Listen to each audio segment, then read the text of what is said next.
Almas Movie Guide. Альман танартай өнөөдөр Alice in Borderland 4-8 дугаар ангийг ярьж өгөхөөр бэлэн болоод байна. Арисо Усаги хоёр хэд хоногийн визэндээ тааруулж нөгөө эрэг гихчиг хайсаар л чаавас. Тоглоомонд орж байгаа хүмүүсийг X-ээр стокердж байгаа ичимхий залуу шиг нууцхан ажиглал хаяа бүр шууд очиод тэрийг мэдхүн өнтер гэж асуусан шигээ. Тааж мэдхүү алга. Ингэж явсаар нэг том тоглоомд орж байгаа хідэн баачкаг анзаарсан чинь харин дээрийн буутай морь толгойд төвөгддөг тоглоомд байсан хоёр хүний зүүсэн нэг жимний бугуйчтай яг ижлэгийн зүүцэн хідүүн гараад ирэхгүй.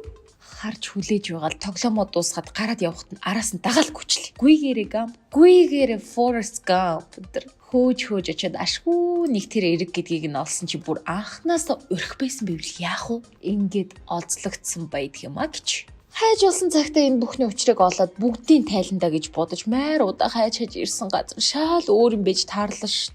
Эрэг гэж нэрлсэн нэг хуучин зочид буудлын томоо байшинд усны увцтай баахан хүмүүс тоглоом бүрийн дараа цуглуулад байдаг нөгөө хүзрнүүдийн учрыг харин оллоо. Бүх хүзэр тус бүрээс нэг нэгийг олж цуглуулад бүтэн нэг багцыг бүрдүүлж чадсан тэр цагт бүтэн хүзрээр нэг хүн энгийн ертөнц рүүгээ явах хэрэгтэй болох юм байна. Эрэг захирагчаар малгайчин гэдэг нэг залуу байна. Бүх хүзрийг бүрдүүлж чадсан цагт хамгийн ихэнд малгайч явна гэсэн үг баг. Тэгэхээр эргийн гол дүрмүүд бол бүх хүн бикини хувцамсах. Тэгж ижлэхийнч биедээ ямар нэг зэвсэг нуухгүй юм гин. Бас нэг чухал дүрм бол урагчид өгөх ялтай. Хүмүүс гадаа учраа олохгүй өгцгийг л нэгний алаад тамын тоогоо үлгэр шиг амар юм болж яхад энэ эрэг гихчид байгаа бикинитэй хүмүүс бол өдөр шингүү шоуд лууж идэл бамбарталцаал жаргал юм аа жаргал. Тэгтээ мэдээж хүмүүсийн виз дуусна л та. Тэр бүрийг нь мэдж байгаа болохоор тэрнээсээ өмнө хид хідэн тоглоомд очиж орж ялаад амьдрах эрхүүдээ авцгаагаад байдаг юм биш.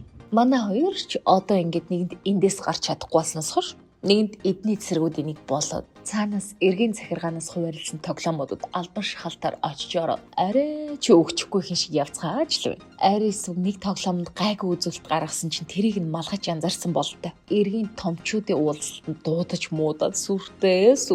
Эрэгт ер нь малгайч хүмүүс тэгээд цэргийнхэн гэж ерөнхий хоёр хүчил байдаг юм билээ л. Цэргийнхний босс гэж майр том биетэй булчин шүрмсэнд зангирсан ууртай царайтай агууны бачка байдаг. Гэхдээ яг үнэн хэрэгтэй агууны малгайч хоёр бол бодит амьдрал дээр чухам шороо идэж үссэн сайн найзууд юм билээ л. Тэгээд хамт энэ чи ирээд эрэг гэж газар байгуулад өөрсдөө хоёр босс нь болчихсон юм байх. Тэр нь хичнээн жилийн өмнө юм өстө чөтгөр бүүмэд. Нөгөө анх энд ирэхэд урагчдад үхэл ялмал гэд байхаар завс гайгүй илгүүдэн ч тухайн бодоод байсан чинь нэрэл дүрм зөрчсөн хүмүүсийг алаад хаяар идэг шүү. Бүр зүгээр хог хайж байгаа юм шиг алсан хүмүүсээ хогийн бункерлөө чулуудаж идэг. Бурхан Будда Христэн гэж өчүүхэн ч болтгой хүний мөс байна уу да энэ ч дөө. Тэнд байсан нэг сэжигтэй байрын царайтай саарл өстэй залуу Арисог өөртөө оруулж байгаад хамтдаа малгайчаас бүх өдрүүдийг нь хулгайлах гайхалтай төлөвлөгөө боловсрууллаа. Гэхдээ майр гинт нэг асар сонин мэдээ ирсэн. Малгайч даалгавар биелүүлж явах явцдаа хожигдод нас орчихсан байм гэвэл идэггүй.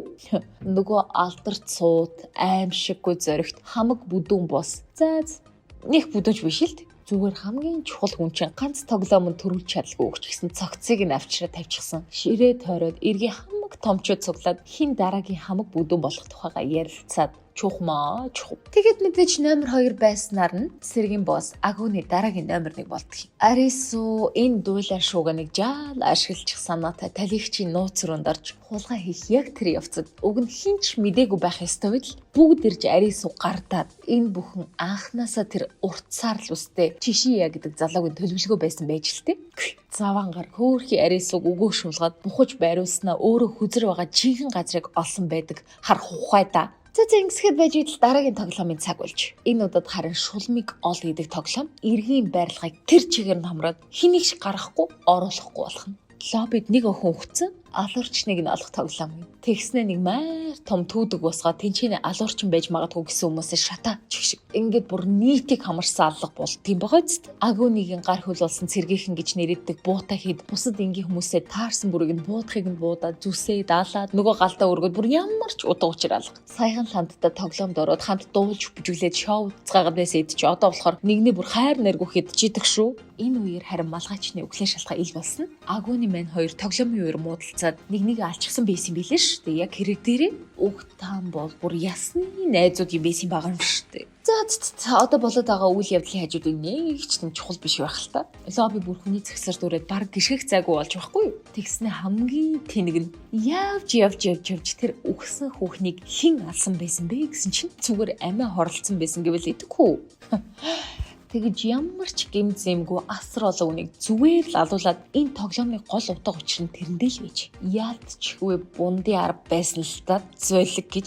Энэ бүхэн дуусны дараа Арисын усаагийн хоёр хэргийн мөрөөр хөсөр тоглоомын удирдагчид байрлаж үйж магадгүй гэсэн газрыг олж очисон боловч тэнд байсан хүмүүс ч гэсэн бас бүгд үгтсэн. Хамгийн гайхмаар ажиргалтай нь эргийн захиргааныхны дунд байсан нэг хүүхэн энэ бүх тоглоомын удирдагч байсан байж таархан тэр. Тэр дуугүй хүний доотх нойтон гэж хамгийн энгийн гэсэн хүмүүсийн дунд орчхоод бүгдийг яг хажуунаас нь ажиглал хараад хамгийн амар нь өөрөө өөрийгөө галын шугамд тавьчаад бүгдийг удирдаад байж исэн байгаамдаа музэлтэй хүүхэн маар адармат үйл явдал бүхий солонгос савнгийн дөрөөд яг анги болгон дээр нэг новшин дуустдаг да яагав. Энэ яг яах бол дараагийн дээр юу гарах бол хурдан дараагийн ингээ үзхиймсэн гэсэн муухай хүлээлт үүсгэд дуустдаг да. Яг тэр шиг ингээд амьд үлдсэн хэд маань ямар тач цааш хэнийг хаах юу хийхээ мэдчихсэн гэхдээ л хурдан дараачийн анги гараасаа гэсэн хүлээлт үүсгэд энэ киноны эхний уйлал дуусчих юм билээ. За тэгээд дараагийн хэсгээр уулзтлаа. Тэр баяртай.